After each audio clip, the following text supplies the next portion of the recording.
Buongiorno, un saluto ai nostri amici telespettatori. Oggi è nostro gradito ospite il professor Maurizio Scarpa, che è direttore del Centro di Coordinamento di Malattie Rare dell'Azienda Sanitaria Universitaria del Friuli Centrale, ASUFC.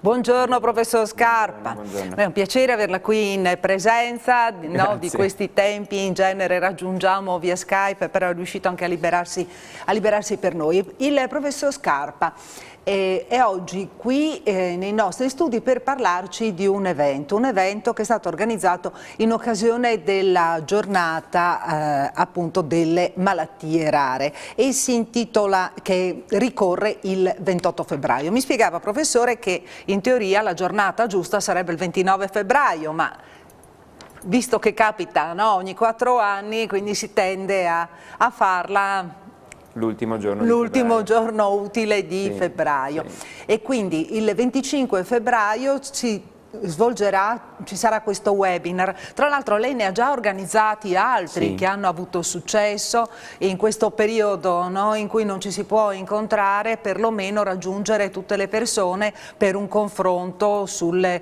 varie problematiche che riguardano anche chi soffre appunto di una malattia rara. Beh, intanto grazie per diciamo, questa opportunità e per la sensibilità che appunto dimostrate nei nostri confronti, perché non è la prima volta che vengo, quindi è molto apprezzato questo.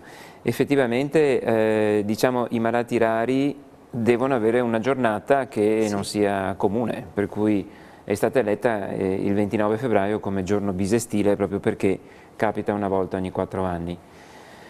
Perché si deve celebrare il paziente raro, il paziente con una malattia diciamo spesso non nota, spesso confusa con malattie più comuni, e quindi è una giornata di sensibilizzazione a livello mondiale, perché questa è una giornata internazionale, che vede protagonisti i pazienti. E noi abbiamo aderito anche quest'anno, come avremmo aderito anche nel 2020 e purtroppo abbiamo dovuto cancellare tutto, a queste celebrazioni proprio per mettere il paziente al centro. E il 25... Ecco, proprio in quell'occasione, come li coinvolgete, al di là del webinar? Cosa avete in programma per loro? Beh, abbiamo ad esempio partecipato e partecipiamo adesso dal 22 di febbraio a un evento anche abbastanza diciamo evidente, che sarà evidente. Illumineremo i palazzi delle città, i migliori palazzi, e a Udine, grazie appunto alla sensibilità del comune, possiamo illuminare coi colori delle malattie rare tutta Piazza Libertà, poi avremo via Mercato Vecchio e la biblioteca, e quindi avremo diciamo, un momento, una settimana nella quale la gente vedrà questa colorazione che per fortuna è diversa rispetto a quella che avevamo in piazza. Ecco, vediamo se la regia magari Covid. Ce lo propone, questo logo.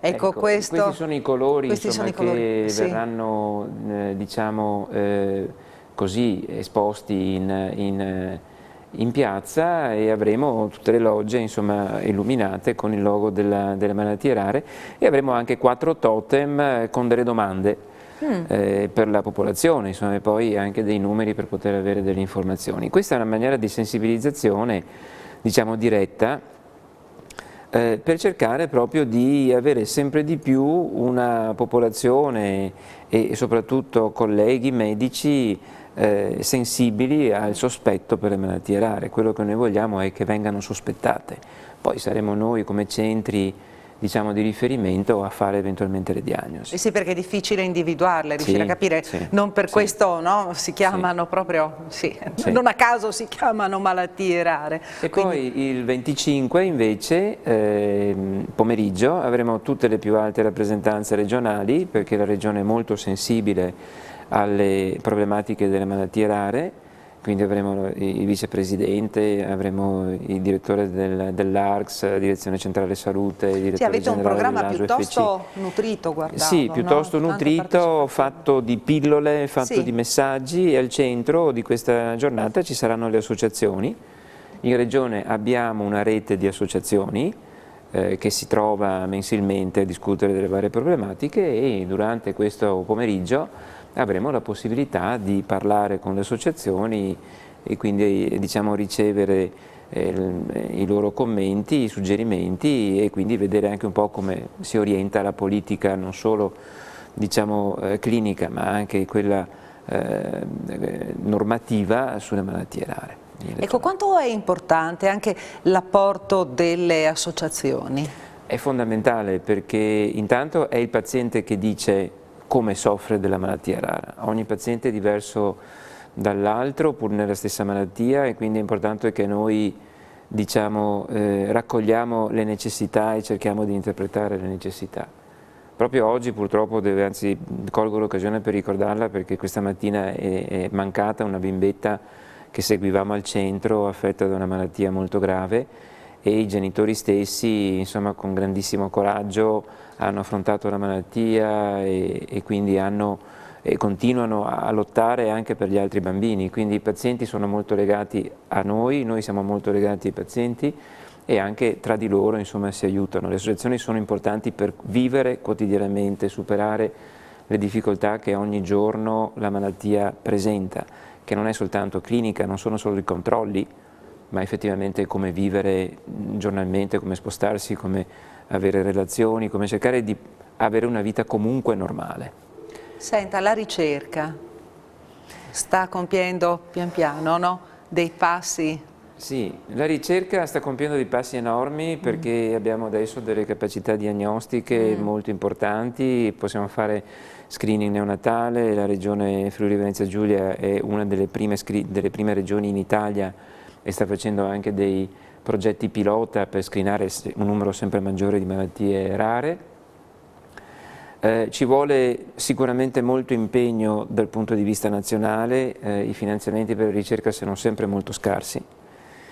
Però la ricerca, grazie anche alla collaborazione con industrie, ha portato a poter dare a pazienti con le malattie rare terapie che permettono di a volte anche cambiare radicalmente la storia della malattia.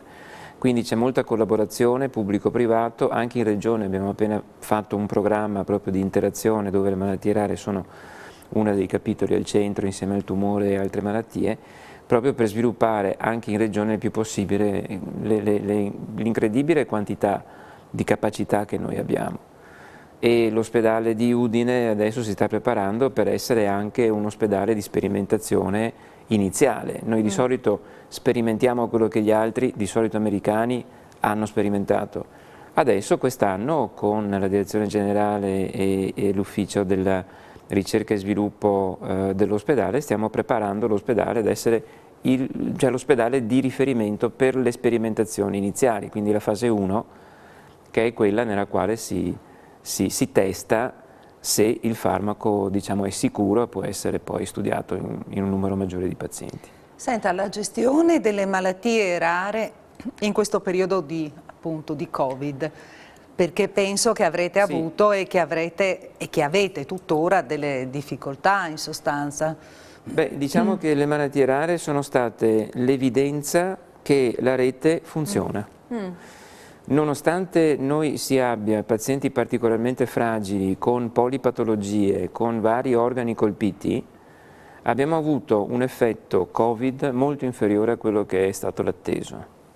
Non abbiamo avuto decessi, fortunatamente, abbiamo avuto pochissimi casi di malattie gravi da Covid e tutte comunque superate, e questo grazie alla rete che si è formata proprio per la sensibilità e la legislazione sulle malattie rare che l'Italia ha. Questo l'abbiamo visto non solo in Italia, perché tutte le regioni, noi ci troviamo regolarmente, hanno avuto questo effetto, ma anche a livello europeo, perché abbiamo pubblicato dei lavori nei quali si sono viste che la rete ha protetto i pazienti con le malattie rare.